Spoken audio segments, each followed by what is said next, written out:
करूं वो भारत जोड़ो यात्रा में लगे, लेकिन उनकी पूरी निगाहें जो सरदार शहर का उपचुनाव है उस पर कहीं ना कहीं बनी हुई थी। अब चूंकि कार्यकर्ताओं का, पदाधिकारियों का यहां पर जुटने का सिलसिला शुरू हो गया है, तो उसके बाद पुलिस प्रशासन भी यहां पर पूरी तरह से मुस्तैद हो गया। आप देखिए किस तरह से बैरिकेडिंग्स पर भीड़ जो है कार्यकर्ताओं की वो यहां पर देखने को मिल रही है।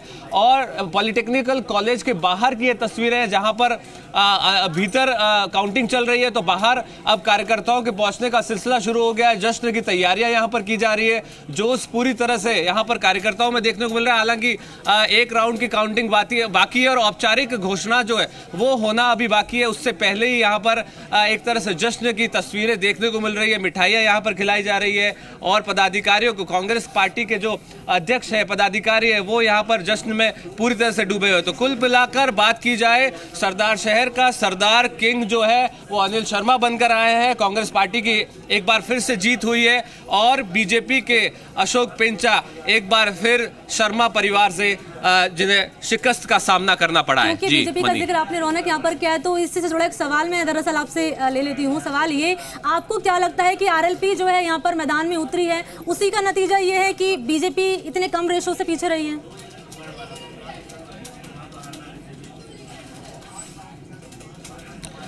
जी बिल्कुल, देखिए पिछले कई दशकों के चुनाव की बात करें तो सीधी टक्कर कांग्रेस और बीजेपी के सामने मुकाबला हुआ करता था, लेकिन इस बार आरएलपी ने अपना कैंडिडेट उतारा और एक अच्छा वोट परसेंटेज जो है आरएलपी के खाते में गया। देखिए अभी तक की जो जानकारी मिली, 30,000 से ज्यादा वोट आरएलपी लेकर गई है और 50,000 से ज्यादा वोट बीजेपी लेकर गई है। तो ये दोनों का जो आंकड़ा है, अगर ये मिलाया जाए तो कहीं ना कहीं एक टक्कर का मुकाबला जो है वो कहीं ना कहीं कांग्रेस को दी जा सकती थी। लेकिन चूंकि साफ तौर पर हनुमान बेनीवाल ने कहा कि हम प्रत्याशी खड़ा करेंगे, हम कांग्रेस और बीजेपी दोनों के खिलाफ चुनाव लड़ रहे हैं, और कहीं ना कहीं आरएलपी ने सेंधमारी कांग्रेस के वोट बैंक में भी की है और बीजेपी के वोट बैंक में भी की है। तो कहीं ना कहीं आरएलपी पूरी तरह से बीजेपी के वोट बैंक पर ज्यादा सेंधमारी कर पाई है, जिसके चलते एक बड़े मार्जिन से कांग्रेस यहां जीत हासिल करने में कामयाब रही है। जी मनी, बिल्कुल सही कहा आपने। और जब रौनक शशि मोहन ग्राउंड पर मौजूद थे तो उन्होंने अशोक पिंचा से सवाल किया था कि कितने कॉन्फिडेंट नजर आ रहे हैं, तो उन्होंने साफ तौर पर ये कहा कि जनता ने देख लिया है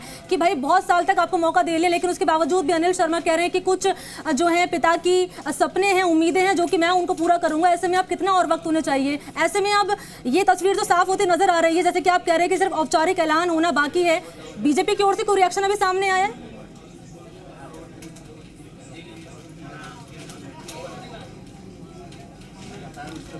जी बिल्कुल, देखिए अभी तक बीजेपी की तरफ से कोई रिएक्शन सामने नहीं आया है। साफ तौर पर बीजेपी बड़े दावे कर रही थी, ये कह रही थी कि भवरलाल शर्मा और उनके परिवार को यहाँ की जनता ने बहुत वक्त दिया, टाइम दिया, विकास को लेकर के, काम करने को लेकर के, और जनता समझ गई है इस बार वोट नहीं करेगी। लेकिन इस बार बीजेपी के कोई भी दाव जो है वो पूरी तरह से खोखले साबित हुए, क्योंकि जिस तरह से वोट कास्ट हुआ है, निश्चित तौर पर यह कहा जा सकता है कि भवरलाल शर्मा और उनके परिवार पर वोटर्स ने एक बार फिर जो है भरोसा जताया, और भरोसे की ही बात माने तो एक बड़ा मार्जिन जो है कांग्रेस के पक्ष में गया। और ये कहा जा सकता है कि देखिए 22,000 प्लस की लीड अभी जो चल रही है, आप देखिए, और महज 1 और 2 राउंड की गिनती जो है वो बाकी है और अब औपचारिक घोषणा बाकी है और कांग्रेस ने यहाँ पर जीत हासिल की है। तो बीजेपी की तरफ से अभी तक कोई आधिकारिक बयान नहीं आया है इस पूरे चुनाव के नतीजों पर। और साफ तौर पर अगर बात की जाए, अभी जो स्थिति है वो ये कि कांग्रेस ने जश्न की तैयारियां जो है पूरी कर ली है सरदार शहर उपचुनाव के नतीजे आने के साथ। एक महत्वपूर्ण सवाल मैं आपसे समझना चाहूंगा। हम तो लगातार अनिल शर्मा को लेकर जो है बातचीत तो कर रहे हैं, लेकिन अशोक पिंचा को लेकर एक बार मैं समझना चाहूंगा। एक बार की जीत मिली थी, उसके बाद लगातार उन्हें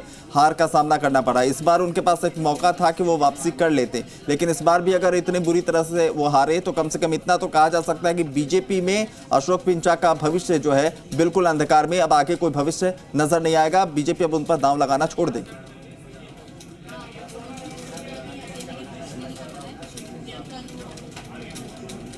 जी बिल्कुल, देखिए जब चुनावी रण बिछ रहा था, चुनावी मैदान में जब प्रत्याशियों की घोषणा हो रही थी, तो बीजेपी के सामने ये चुनौती थी कि भंवरलाल शर्मा और उनके परिवार, जो अनिल शर्मा, उसके सामने किसे खड़ा किया जाए। जब बात अशोक पिंचा की हुई तो इस तरह की खबरें आई कि पिंचा चुनाव लड़ना ही नहीं चाहते, इस तरह की खबरें भी सामने आई थी उस दौरान। लेकिन जब अशोक पिंचा से बात की गई तो उन्होंने कहा नहीं, मैं जनता का सेवक हूँ, जनता के लिए काम करता आया हूँ और चुनाव अपने स्वेच्छा से लड़ रहा हूँ, पार्टी ने मुझे कमान सौंपी है तो मैं लड़ने के लिए तैयार हूँ। जब वो मैदान में उतरे तो जीत का दावा कर रहे थे। प्रदेश अध्यक्ष सतीश पूनिया खुद यहाँ पहुंचे, अर्जुन मेघवाल कद्दावर नेता इस इलाके के वो पहुंचे, राजेंद्र सिंह राठौड़ चूरू से आते हैं वो यहाँ पर पहुंचे हुए थे और तमाम बड़े कद्दावर नेताओं ने ताकत झोंकी थी।